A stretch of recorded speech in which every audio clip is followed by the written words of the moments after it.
रामकृष्ण हरी माऊली. दरवर्षी आषाढी वारीची चाहूल लागली की संपूर्ण महाराष्ट्र ज्ञानोबा माऊली तुकाराम या जयघोषाने अगदी दुमदुमून जातो. लाखो वारकरी पायी चालत पंढरीच्या दिशेने निघतात आणि या वारीतील प्रत्येक क्षण आणि श्रद्धा सेवाभावाने भरलेला असतो. यंदाच्या वारीतही अशीच एक घटना घडली, ज्याची चर्चा अनेक ठिकाणी झाली. काहींनी तिला चमत्कार म्हटलं तर काहींनी त्यामागे व्यवहार्य कारण असल्याचं सांगितलं. तर त्या क्षणी उपस्थित असलेल्या प्रत्येक वारकऱ्याच्या मनात एकच भावना होती, ती म्हणजे माऊलींची कृपा.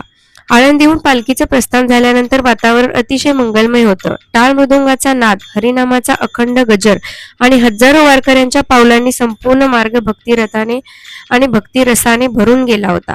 काही दिवसापूर्वी झालेल्या मुसळधार पावसामुळे चिंता निर्माण झाली होती, पण प्रस्थानाच्या वेळी वातावरण शांत झालं आणि पालखी नियोजित मार्गाने पुढे निघाली. आळंदी मागे पडत गेली आणि पुण्याची वेस जवळ येऊ लागली. रस्त्याच्या दोन्ही बाजूला दर्शनासाठी उभे असलेले भाविक, पोलिसांचा बंदोबस्त आणि माऊलींच्या स्वागतासाठी सजलेलं वातावरण, सगळीकडे उत्साहच उत्साह होता. मात्र पुण्याच्या हद्दीत प्रवेश होतात अचानक एक अनपेक्षित घटना घडली. पालखीचा रथ काही क्षणांसाठी पुढे सरकेनासा झाला. मानाचा बैल जागच्या जागी थांबले.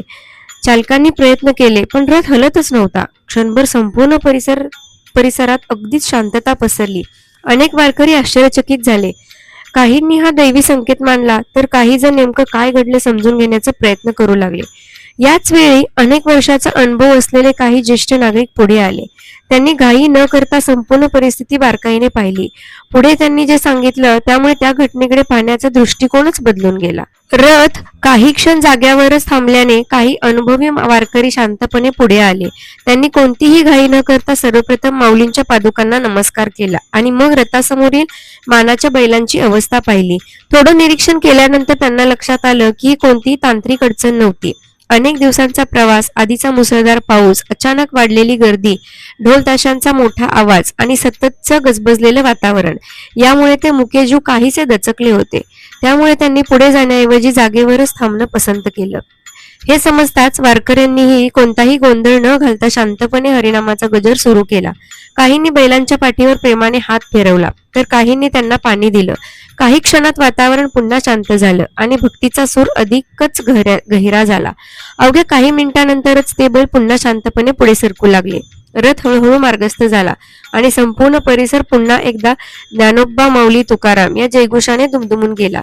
त्या क्षणी अनेक वारकऱ्यांच्या डोळ्यात आनंदाश्रू होते, कारण त्यांनी अनुभवली होती ती केवळ वारीची शिस्त, सेवाभाव आणि प्रत्येक सजीव प्राण्याबद्दलची करुणा.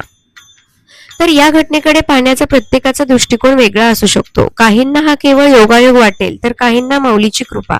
पण एक गोष्ट मात्र नक्की, वारी प्रत्येकालाच संयम, सेवा आणि समतेचा धडा शिकवते. लाखो लोक एकाच मार्गाने चालत असले तरी तिथे कोणताही अहंकार नसतो. गरीब श्रीमंत, लहान मोठा, स्त्री पुरुष असा कोणताच भेदभाव नसतो. प्रत्येकाच्या ओठांवर एकच नाव असतं, रामकृष्ण हरी, ज्ञानोबा माऊली तुकाराम. या प्रसंगातही वारकऱ्यांनी घाई किंवा गोंधळ न करता शांततेचा मार्ग स्वीकारला, कारण वारीची खरी ओळख चमत्कारांमध्ये नसून श्रद्धा, शिस्त आणि परस्परांवरील प्रेमामध्ये आहे. म्हणूनच आजही लाखो वारकरी किती अडथळे आले तरी पंढरीची वाट सोडत नाहीत. त्यांच्या प्रत्येक पावलामागे असते माऊलींवरील अढळ श्रद्धा आणि प्रत्येक जयघोषामध्ये असते विठ्ठल भेटीची ओढ. पुण्यातील मुक्कामानंतर पालखी पुन्हा आपल्या नियोजित प्रवासाला निघते. गावोगावी भक्त दर्शनासाठी उभे असतात. दिंड्यांचे स्वागत होते आणि संपूर्ण वातावरण भक्तिरसाने भरून जाते. तर वारीचा प्रवास म्हणजे फक्त एका ठिकाणून दुसऱ्या ठिकाणी जाणं नव्हे, तर तो मनाला भक्तीच्या मार्गावर नेणारा एक जिवंत अनुभव आहे. प्रत्येक मुक्कामानंतर नव्या उत्साहाने दिंड्या पुढे निघतात आणि रस्त्याच्या दुतर्फा उभे असलेले भाविक माऊलींच्या दर्शनाने धन्य झाल्याची भावना व्यक्त करतात.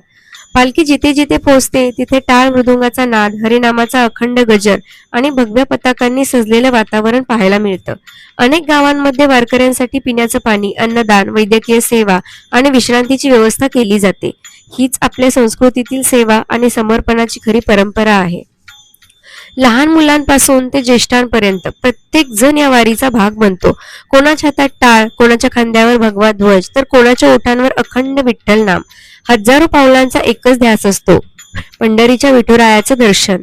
या प्रवासात थकवा असतो, पाऊस असतो, उन्हाची कसलीही चिंता न करता वारकरी चालत असतात, पण भक्तांच्या चेहऱ्यावरचं समाधान कधी कमी होत नाही, कारण त्यांना विश्वास असतो की प्रत्येक पावलांवर माऊलींची कृपा सोबत असते आणि मनात असते ती विठुरायाच्या भेटीची ओढ.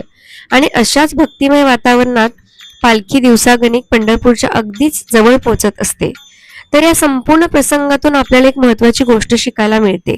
वारीचा खरा अर्थ केवळ चालण्यात किंवा पंढरपूर गाठण्यात नाही, तर प्रत्येक क्षणी संयम, सेवा, करुणा आणि समतेचा स्वीकार करण्यात आहे.